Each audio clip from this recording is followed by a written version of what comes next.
नमस्कार दोस्तों, आज हम जो महत्वपूर्ण विषय देखने जा रहे हैं वह है विराम चिन्ह। विराम का अर्थ है रुकना और चिन्ह का अर्थ है निशान।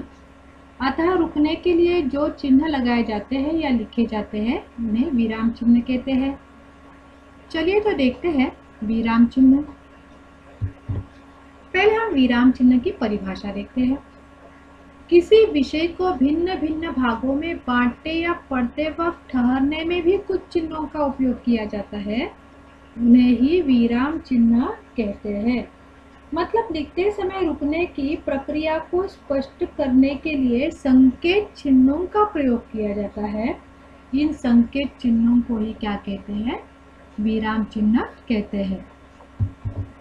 प्रमुख विराम चिन्ह 9 है। पहला है पूर्ण विराम, जिसे हम पाई भी कह सकते हैं, मतलब फुल स्टॉप। दूसरा है अल्प विराम, मतलब कॉमा। तीसरा है अर्ध विराम, मतलब सेमीकोलन। चौथा है प्रश्न सूचक चिन्ह, मतलब क्वेश्चन मार्क। पांचवा है विस्मय सूचक चिन्ह, मतलब एक्सक्लेमेशन मार्क। छठा है इकहरा उदाहरण चिन्ह, मतलब सिंगल कोटेशन मार्क। सातवां है दोहरा उदाहरण चिन्ह, मतलब डबल कोटेशन मार्क।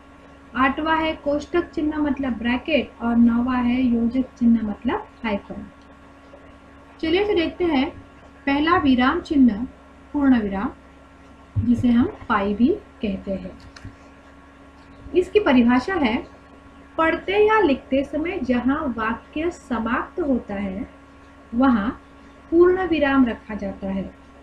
जैसे कि यहाँ पर पहला उदाहरण दिया है, वहां कोई नहीं था, मतलब यहाँ पर वाक्य समाप्त हुआ है, इसलिए इस वाक्य के अंत में हमने पूर्ण विराम रखा है। दूसरा उदाहरण है, हम हिंदी में बातचीत करेंगे, तो यह वाक्य भी समाप्त हुआ है, इसलिए इस वाक्य के अंत में हमने पूर्ण विराम रखा है। मतलब पढ़ते या लिखते समय जहाँ वाक्य समाप्त होता है वहाँ पूर्ण विराम चिन्ह रखा जाता है। दूसरा है अल्प विराम।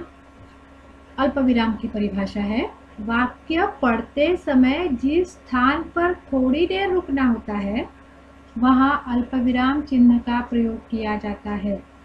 जैसे कि यहाँ पर पहला उदाहरण है, अरे विजय तुम यहाँ कैसे? तो अरे के बाद हम थोड़ी देर के लिए रुके हैं, इसलिए हमने यहाँ पर अल्प विराम का प्रयोग किया है। दूसरा उदाहरण है, माँ आज छुट्टी है, तो माँ के बाद भी हम थोड़ी देर के लिए रुके हैं, इसलिए यहाँ पर हमने अल्प विराम का प्रयोग किया है। तो वाक्य पढ़ते समय जिस स्थान पर थोड़ी देर रुकना होता है वहाँ अल्प विराम चिन्ह का प्रयोग किया जाता है। तीसरा है अर्ध विराम। तो अर्ध विराम की परिभाषा है वाक्य पढ़ते समय जिस स्थान पर अल्प विराम से अधिक और पूर्ण विराम से कम ठहरना होता है वहाँ अर्ध विराम चिन्ह रखा जाता है। जैसे कि यहाँ पर उदाहरण दिया है, जी हाँ पिताजी, मैं जरूर आऊँगा। तो जी हाँ पिताजी के बाद हम अल्प विराम से अधिक और पूर्ण विराम से कम रुके हैं, इसलिए यहाँ पर हमने अर्ध विराम चिन्ह का प्रयोग किया है। दूसरा उदाहरण है, उसने पैसे मांगे, मैंने नहीं मांगे। तो इस उदाहरण में भी उसने पैसे मांगे के बाद हम ज़्यादा रुके हैं, मतलब अल्प विराम से अधिक रुके हैं और पूर्ण विराम से कम रुके हैं, इसीलिए यहाँ पर हमने अर्ध विराम चिन्ह का प्रयोग किया है। मतलब वाक्य पढ़ते समय जिस स्थान पर अल्प विराम से अधिक और पूर्ण विराम से कम ठहरना होता है वहाँ अर्ध विराम चिन्ह रखा जाता है। चौथा है प्रश्न सूचक चिन्ह। इसकी परिभाषा है जिस वाक्य में प्रश्न पूछा गया हो उसके अंत में प्रश्न सूचक चिन्ह रखा जाता है। जैसे कि यहाँ पर उदाहरण दिया है, पहला उदाहरण है, तेरे पिताजी क्या करते हैं? यहाँ पर क्या करते हैं मतलब प्रश्न पूछा है, इसलिए इस वाक्य के अंत में हमने प्रश्न सूचक चिन्ह का प्रयोग किया है। दूसरा वाक्य है, स्वर्ग का प्रवेश द्वार यही है ना? तो यहाँ पर भी प्रश्न पूछा है, इसलिए इस वाक्य के अंत में हमने प्रश्न सूचक चिन्ह का प्रयोग किया है। मतलब जिस वाक्य में प्रश्न पूछा गया हो उसके अंत में क्या करते हैं? प्रश्न सूचक चिन्ह रखते हैं। पांचवा है विस्मय सूचक चिन्ह। विस्मय सूचक चिन्ह की परिभाषा है हर्ष, शोक, घृणा, आश्चर्य आदि भावों को प्रकट करने के लिए शब्द या वाक्य के अंत में विस्मय सूचक चिन्ह का प्रयोग किया जाता है। जैसे कि यहाँ पर पहला उदाहरण है, काश मैं सैनिक होता, तो काश मतलब यहाँ पर मन की भावना प्रकट हो गई है, इसलिए यहाँ पर हमने क्या किया है, विस्मय सूचक चिन्ह दिया है। दूसरा उदाहरण है, उफ क्या गर्मी है, तो उफ मतलब यहाँ पर भी क्या है, मन की भावना प्रकट हो गई है, इसलिए यहाँ पर हमने विस्मय सूचक चिन्ह का प्रयोग किया है। मतलब हर्ष, शोक, घृणा, आश्चर्य आदि भावों को प्रकट करने के लिए जिन शब्द या वाक्य के अंत में हमें क्या करना पड़ता है, विस्मय सूचक चिन्ह का प्रयोग करना पड़ता है। छठा है इकहरा उदाहरण चिन्ह। इसकी परिभाषा है, किसी विशेष नाम, शीर्षक आदि प्रकट करने के लिए इकहरा उदाहरण चिन्ह का प्रयोग किया जाता है। जैसे कि यहाँ पर पहला उदाहरण है, विद्यालय का नाम रामेश्वर विद्यालय है, तो रामेश्वर ये जो शब्द है यह विशेष नाम है, तो इस विशेष नाम को हमने क्या किया है, इकहरा उदाहरण चिन्ह में रखा है। दूसरा है काठमंडप का अर्थ है लकड़ी का मंडप, तो काठमंडप यह भी क्या है, एक विशेष नाम है, तो इसीलिए इसको भी हमने क्या किया है, इकहरा उदाहरण चिन्ह में रखा है। मतलब किसी विशेष नाम, शीर्षक आदि प्रकट करने के लिए इकहरा उदाहरण चिन्ह का प्रयोग किया जाता है। सातवां है दोहरा उदाहरण चिन्ह। इसकी परिभाषा है, किसी के कहे गए शब्दों को ज्यों का त्यों प्रकट करने के लिए दोहरा उदाहरण चिन्ह का प्रयोग किया जाता है।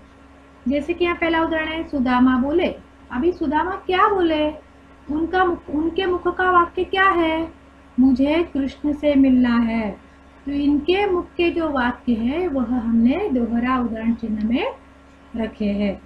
दूसरा है, देवी जी ने पूछा, अभी देवी जी के मुख का वाक्य है, हार की जीत, तो इसीलिए ये क्या किए हैं, हमने दोहरे उदाहरण चिन्ह में रखे हैं। मतलब किसी के कहे गए शब्दों को ज्यों का त्यों प्रकट करने के लिए दोहरा उदाहरण चिन्ह का प्रयोग किया जाता है। आठवां है कोष्ठक चिन्ह। कोष्ठक चिन्ह की परिभाषा है, समानार्थी शब्द, क्रमांक आदि को सूचित करने के लिए कोष्ठक चिन्ह का प्रयोग किया जाता है। जैसे कि यहाँ पर पहला उदाहरण है, उसने कभी विपरीत, विपरीत मतलब उल्टा, अर्थ नहीं पकड़ा, निकाला, तो विपरीत जो शब्द है, विपरीत का समानार्थी शब्द है उल्टा, इसलिए उल्टा हमने शब्द जो है वह कोष्ठक चिन्ह में रखा है। दूसरा है, मैंने बहू, अभी बहू मतलब कौन, तो किशोर की माँ, तो किशोर की माँ इस शब्द को हमने क्या किया है, कोष्ठक चिन्ह में रखा है। मतलब समानार्थी शब्द, क्रमांक आदि को सूचित करने के लिए कोष्ठक चिन्ह का प्रयोग किया जाता है। नौवां है योजक चिन्ह। इसकी परिभाषा है, द्वंद्व समास में दो पदों के बीच योजक चिन्ह का प्रयोग किया जाता है। जैसे कि पहला उदाहरण है, वह बच्चा भूखा प्यासा है, तो यहाँ पर दो पदों के बीच हमने क्या किया है, योजक चिन्ह का प्रयोग किया है। जैसे कि भूखा प्यासा, तो ये इन दो पदों के बीच हमने क्या किया है, योजक चिन्ह का प्रयोग किया है। दूसरा है, राम रोते रोते सो गया, तो रोते रोते इन दो पदों के बीच हमने योजक चिन्ह का प्रयोग किया है। मतलब द्वंद्व समास में दो पदों के बीच योजक चिन्ह का प्रयोग किया जाता है। इस प्रकार हमने विराम चिन्ह देखे। अगर आपको यह वीडियो पसंद आया हो तो इस वीडियो को लाइक करें और मेरे चैनल को सब्सक्राइब करें। धन्यवाद।